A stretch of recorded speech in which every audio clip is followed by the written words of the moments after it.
नमस्कार दोस्तों, स्वागत है आपका प्रगति एमपीपीएससी यूट्यूब चैनल पर। जुलाई 2022 करंट अफेयर के अंतर्गत आज हम आर्थिक परिदृश्य को देखेंगे और फिर बाद में विज्ञान और प्रौद्योगिकी के क्षेत्र में जो भी महत्वपूर्ण बातें रहें उनको पढ़ेंगे। आर्थिक परिदृश्य के अंतर्गत सबसे पहली बात इंडिया इनोवेशन इंडेक्स के तीसरे संस्करण के बारे में है। इंडिया इनोवेशन इंडेक्स 2021 भारत नवाचार सूचकांक 2021 के बारे में है। ये राज्य व केंद्र शासित प्रदेशों के लिए जारी किया जाता है और जारी किसके द्वारा किया जाता है? नीति आयोग द्वारा, इंस्टीट्यूट फॉर कॉम्पिटिटिवनेस के सहयोग से। कुछ और बातें जानते हैं भारत नवाचार सूचकांक 2021 के बारे में। ऐसा पहला सूचकांक 2019 में जारी किया गया था। ठीक है, अब जारीकर्ता कौन है? NITI Aayog. Global innovation index की तर्ज पर इसे जारी किया जाता है, जैसा कि हमने बात की, इंस्टीट्यूट ऑफ कॉम्पिटिटिवनेस के सहयोग से नीति आयोग द्वारा जारी किया गया है। अब क्या उद्देश्य है इस इंडेक्स को जारी करने का? तो देश में नवाचार, पारिस्थितिक तंत्र का मूल्यांकन तथा इन क्षेत्रों में नवाचार प्रोत्साहित करना व प्रतिस्पर्धा को बढ़ाना इस इंडेक्स का प्रमुख उद्देश्य है। अब इन इंडेक्स की गणना दो स्तंभों के आधार पर की जाती है, जिसमें है नवाचार क्षमता और नवाचार परिणाम। तो ये बातें हैं ग्लोबल इंडिया इनोवेशन इंडेक्स के तीसरे संस्करण के बारे में।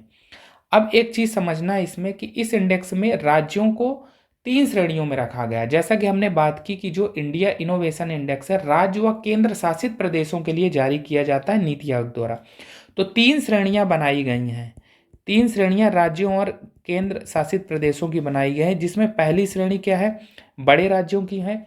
दूसरी श्रेणी है पूर्वोत्तर एवं पर्वतीय राज्यों के संबंध में, और तीसरी श्रेणी है केंद्र शासित प्रदेशों व छोटे राज्यों के संबंध में। अब अगर हम इस इंडेक्स के निष्कर्ष की बात करें तो बड़े राज्यों में पहला स्थान कर्नाटक का आया है, दूसरा स्थान बड़े राज्यों में ही तेलंगाना और तीसरा हरियाणा का है। अगर हम मध्य प्रदेश के संदर्भ में बात करें तो बड़े राज्यों की श्रेणी में मध्य प्रदेश को रखा गया है और उसे 13वां स्थान दिया गया है। तो पूछा जा सकता है, अगर हमारी एमपीपीएससी में पूछा जाएगा कि इंडिया इनोवेशन इंडेक्स में मध्य प्रदेश का कौन सा स्थान है, तो 13वां स्थान है। पहला स्थान बड़े राज्यों की श्रेणी में कर्नाटक का है। वहीं अगर हम दूसरी श्रेणी की बात करें तो दूसरी श्रेणी है पूर्वोत्तर एवं पर्वतीय राज्यों की, और इसमें पहला स्थान दिया गया है मणिपुर को। ठीक है, केंद्र शासित क्षेत्र और छोटे राज्यों की श्रेणी में पहला स्थान मिला है चंडीगढ़ को। तो ये बातें ध्यान रखनी है इंडिया इनोवेशन इंडेक्स के बारे में।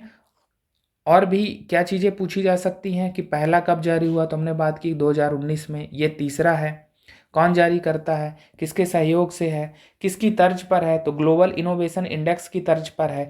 क्या उद्देश्य है, हमने बात की कि देश में पारिस्थितिक तंत्र का मूल्यांकन करना, इन क्षेत्रों में नवाचार को प्रोत्साहित करना, प्रतिस्पर्धा को बढ़ावा देना। ये सब महत्वपूर्ण बातें हैं। चलते हैं आगे और अगली बात देखते हैं। अगली बात first state ranking index for NFSA 2022 के बारे में है। क्या मतलब है? राष्ट्रीय खाद्य सुरक्षा अधिनियम के लिए राज्य रैंकिंग सूचकांक का पहला संस्करण 2022 किसने जारी किया है?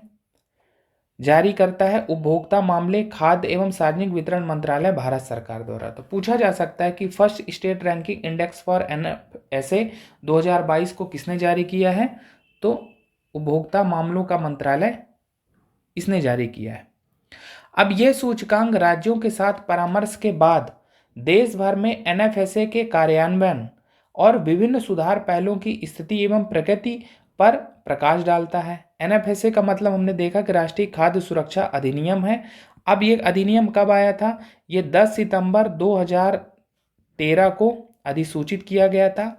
और क्या उद्देश्य है राष्ट्रीय खाद्य सुरक्षा अधिनियम का? गरिमापूर्ण जीवन जीने के लिए लोगों को वहनीय मूल्यों पर अच्छी गुणवत्ता युक्त खाद्यान्न की आपूर्ति कराना और खाद्य और पोषण सुरक्षा प्रदान करना। तो ये जैसा नाम है राष्ट्रीय खाद्य सुरक्षा, तो खाद्य सुरक्षा सुनिश्चित करने के लिए लाया गया। अब इसका कवरेज अगर हम देखें तो इसका कवरेज क्या है? ग्रामीण क्षेत्रों में और शहरी क्षेत्रों में। तो अगर हम देखें तो ग्रामीण में इसका कवरेज है 75%, वहीं शहरी में इसका कवरेज है 50%। यानी लक्षित सार्वजनिक वितरण प्रणाली के तहत ग्रामीण आबादी का 75% व शहरी आबादी का 50% रियायती दर पर खाद्यान्न उपलब्ध कराना इसमें घोषित किया गया है या इसमें संकल्पित किया गया है। तो ये बातें हमें ध्यान रखनी है। और इसके अब हम निष्कर्ष की बात कर लेते हैं। जो first state ranking index NFSA के लिए जारी किया गया है, तो इसमें सामान्य 2 श्रेणियां बनाई गई है। एक तो सामान्य श्रेणी के राज्य हैं और विशेष श्रेणी के राज्य हैं। तो सामान्य श्रेणी के राज्यों में पहला स्थान आया है ओडिशा का, दूसरा यूपी है और तीसरा आंध्र प्रदेश है। वहीं सामान्य श्रेणी के राज्यों में मध्य प्रदेश का छठा स्थान है। ये हमें एमपीपीएससी के हिसाब से ध्यान रखना है। वहीं जो विशेष श्रेणी के राज्य हैं, हिमालयी व केंद्र शासित प्रदेश, इसमें पहला स्थान दिया गया है त्रिपुरा को, दूसरा स्थान हिमाचल प्रदेश है और तीसरा सिक्किम है। तो ये बातें ध्यान रखना है। अगर पूछा जाएगा कि first state ranking index for NFSA में पहला स्थान किसका है सामान्य श्रेणी में, तो उड़ीसा होगा, यानी इसकी अच्छी परफॉर्मेंस है। वहीं विशेष श्रेणी के राज्यों में पहला स्थान है त्रिपुरा का। तो ये बातें ध्यान रखनी है। पूछा जा सकता है कि इस इंडेक्स को कौन जारी करता है, तो ये बातें ध्यान रखनी है। चलते हैं आगे और अगली बात देखते हैं। अगली बात वर्ल्ड इन्वेस्टमेंट रिपोर्ट 2022 के बारे में है। विश्व निवेश रिपोर्ट 2022 ये 32वीं रिपोर्ट है। जारीकर्ता कौन है? अंकटाड। अंकटाड का फुल फॉर्म क्या है? United Nations conference on trade and development, व्यापार और विकास पर संयुक्त राष्ट्र सम्मेलन। इसके द्वारा 32वीं संस्करण जारी की गई है वर्ल्ड इन्वेस्टमेंट रिपोर्ट 2022 के रूप में। अब अगर हम अंकटाड के बारे में कुछ चीज़ें जान लें, तो अंकटाड का फुल फॉर्म हमने जाना, व्यापार व विकास पर संयुक्त राष्ट्र सम्मेलन, United Nations conference on trade and development. अब इसकी स्थापना कब हुई है? 1964 में हुई है। हेडक्वार्टर इसका कहाँ है? जेनेवा में है, स्विट्जरलैंड। इसमें सदस्य देश कितने हैं? 195। क्या उद्देश्य है इसका? विकासशील देशों के विकास के अनुकूल उनके एकीकरण को विश्व अर्थव्यवस्था में बढ़ावा देना। तो ये है अंकटाड के बारे में कुछ मूलभूत बातें। अभी अंकटाड क्यों चर्चा में रहा है? क्योंकि वर्ल्ड इन्वेस्टमेंट रिपोर्ट 2022 इसके द्वारा जारी की गई है और वर्ष 2021 के दौरान एफडीआई प्रवाह की बातें इसमें कही गई है। यानी वर्ष 2021 के दौरान विभिन्न देशों में विदेशी प्रत्यक्ष निवेश के अंतर प्रवाह एवं बाह्य प्रवाह के आंकड़े बताने वाली रिपोर्ट है ये। अब हम कुछ आंकड़े देखते हैं इस रिपोर्ट के। तो ये रिपोर्ट बताती है कि वर्ष 2021 के दौरान एफडीआई प्रवाह में 64% की वृद्धि हुई है 2020 की तुलना में। ठीक है, बताया जाता है इस रिपोर्ट में कि 2021 में जो एफडीआई प्रवाह है वो कितना है? 1583 अरब डॉलर का है,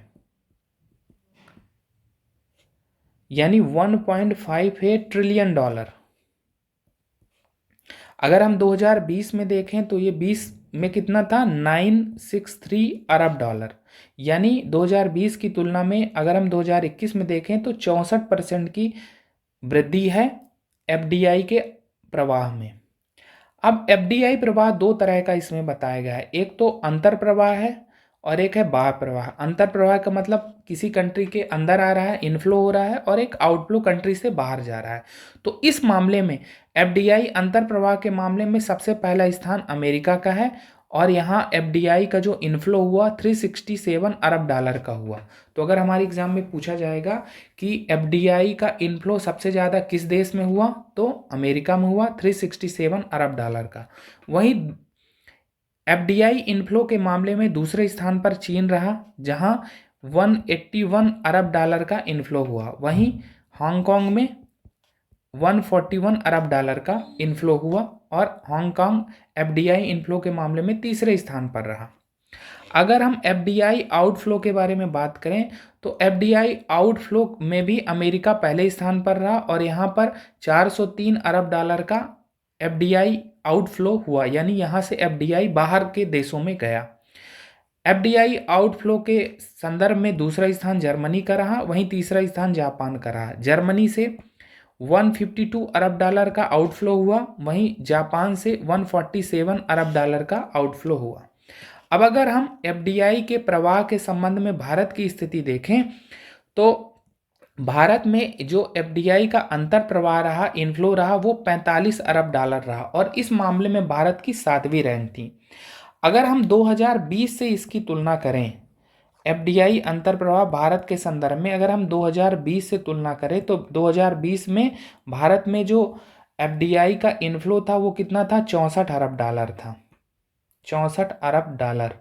लेकिन भारत की रैंक कितनी थी, 8 थी, 8th रैंक थी।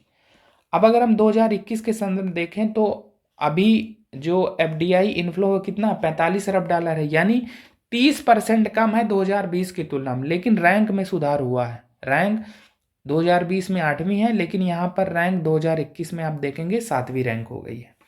तो ये बातें ध्यान रखनी है, ये हमारे प्रारंभिक परीक्षा की दृष्टि से भी महत्वपूर्ण है और मेंस वैल्यू एडिशन में भी ये चीज़ें, ये आंकड़े प्रयोग किए जा सकते हैं।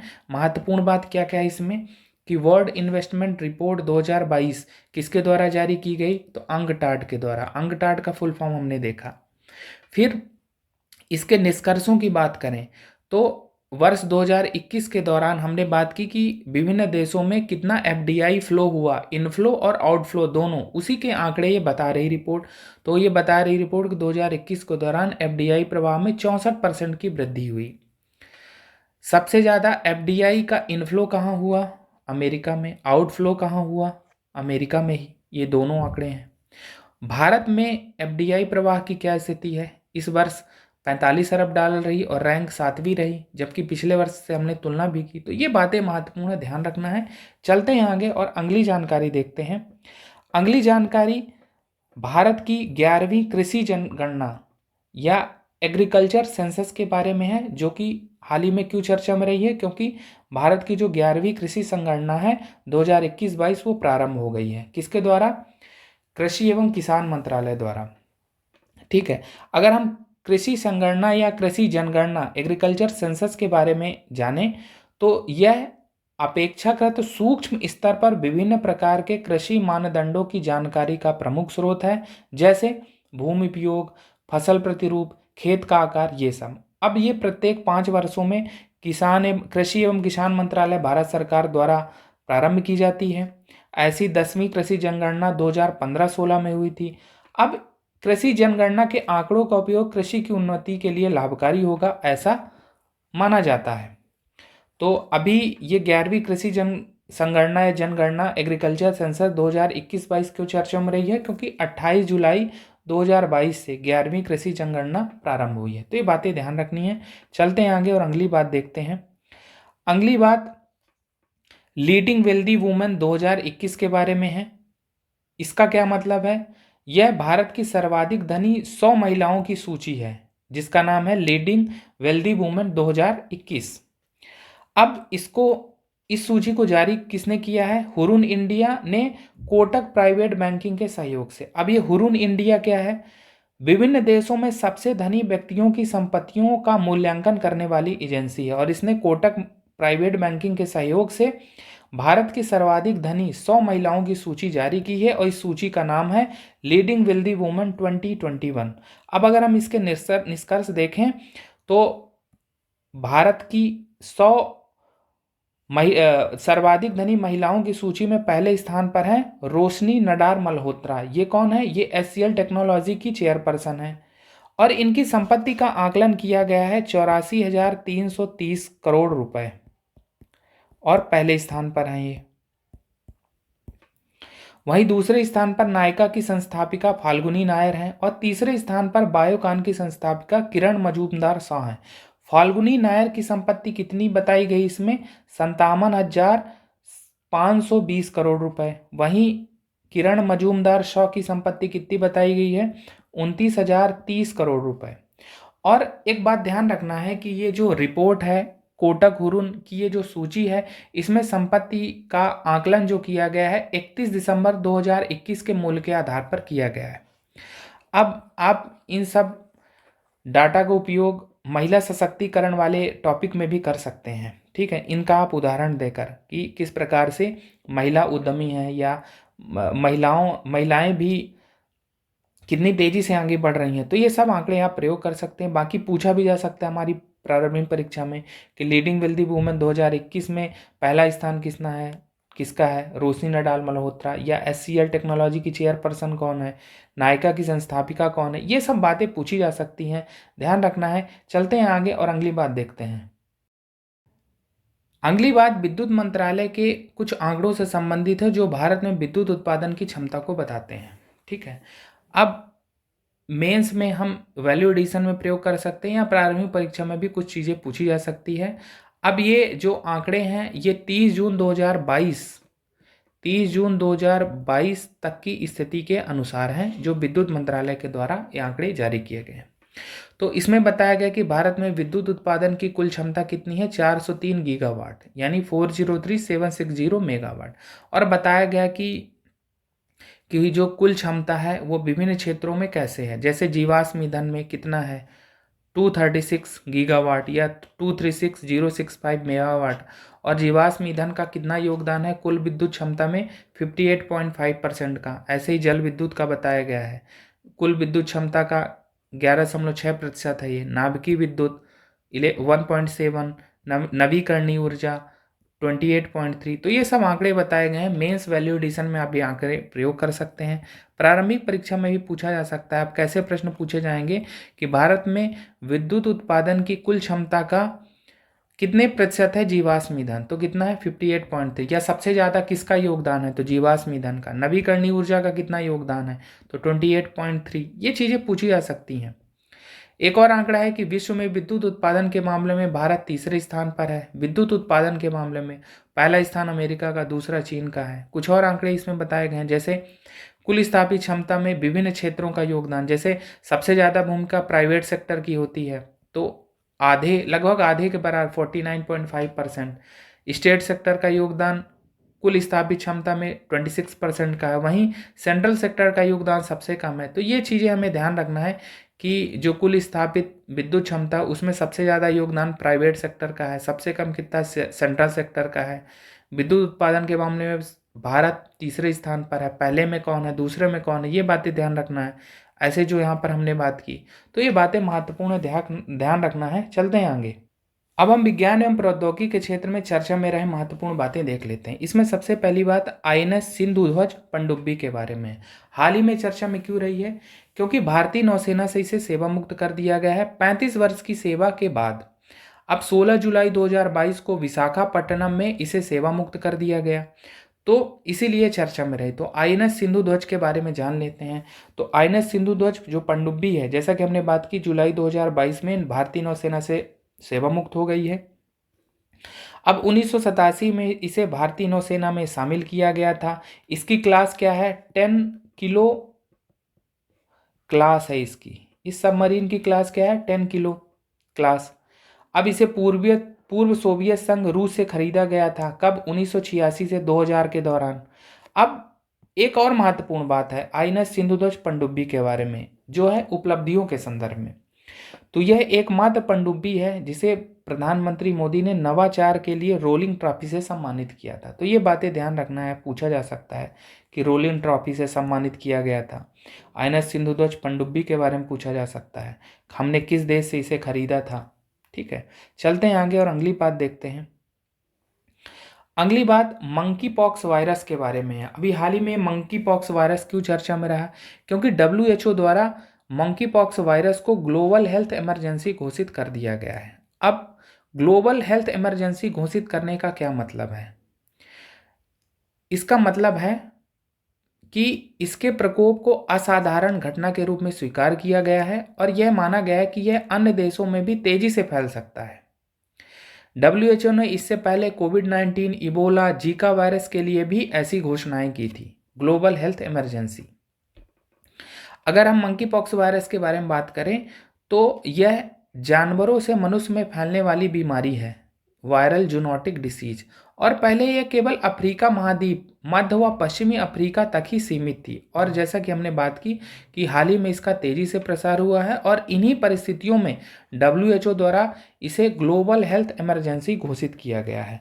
अब अगर इसके बारे में कुछ और बातें जानें तो जैसा कि हमने कहा कि ये वायरल जूनोटिक डिसीज है। जूनोटिक डिसीज का मतलब है जानवरों से मनुष्य में फैलने वाली बीमारी, और इसका नामकरण हुआ है, इसे बंदरों के बीच चेचक जैसी बीमारी के रूप में पहचाना जाता है और इसी आधार पर इसका नामकरण है।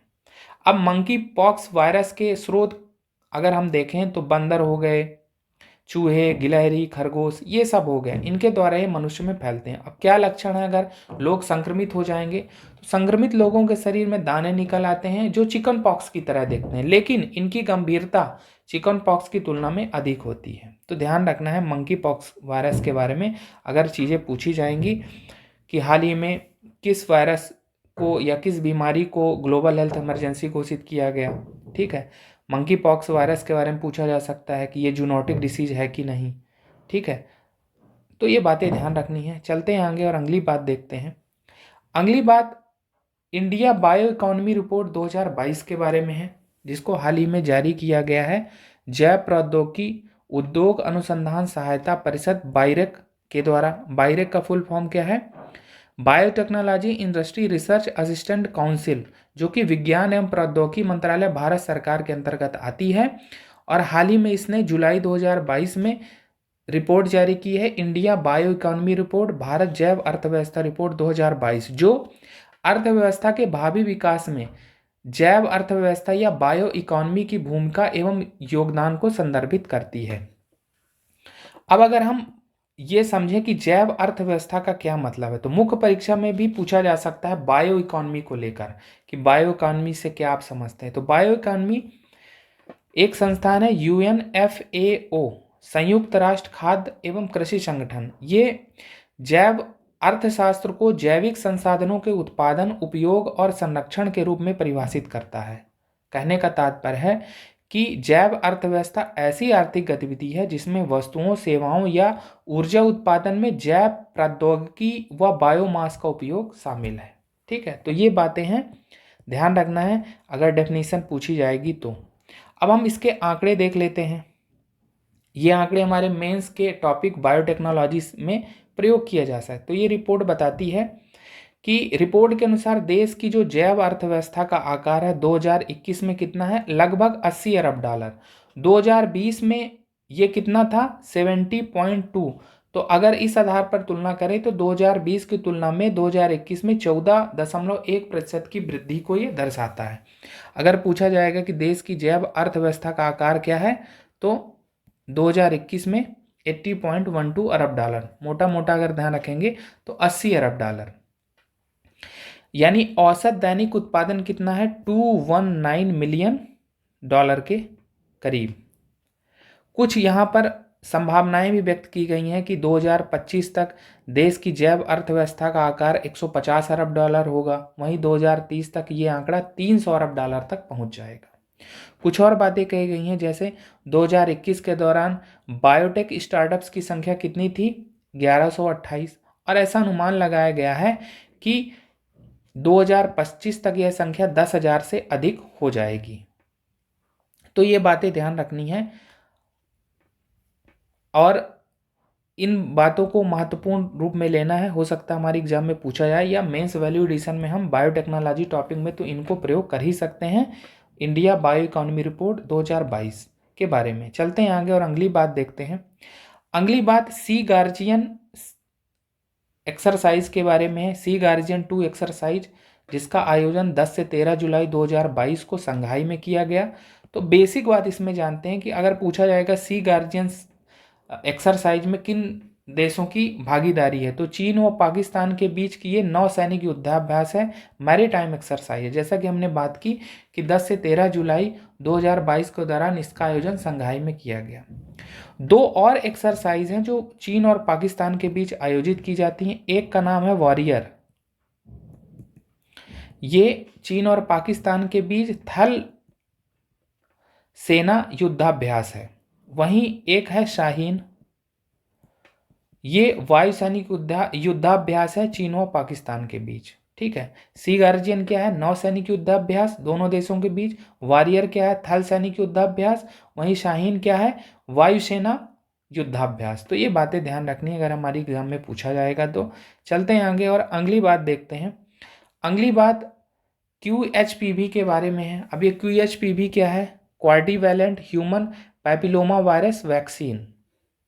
अब ये क्यों चर्चा में रही है, क्योंकि भारत के औषधि महानियंत्रक DCGI, director controller general of India, ने QHPV टीके के निर्माण एवं विपणन की अनुमति दे दी है। अब हम QHPV टीके के बारे में जान लेते हैं। जैसा कि हमने इसका फुल फॉर्म जाना, क्वाड्रीवैलेंट ह्यूमन पैपिलोमा वायरस वैक्सीन है ये, और इसका विकास किया गया है serum institute of India Pune के द्वारा। अब ये वैक्सीन है क्या, 15 से 44 वर्ष की महिलाओं में होने वाले सर्वाइकल कैंसर की रोकथाम हेतु वैक्सीन है।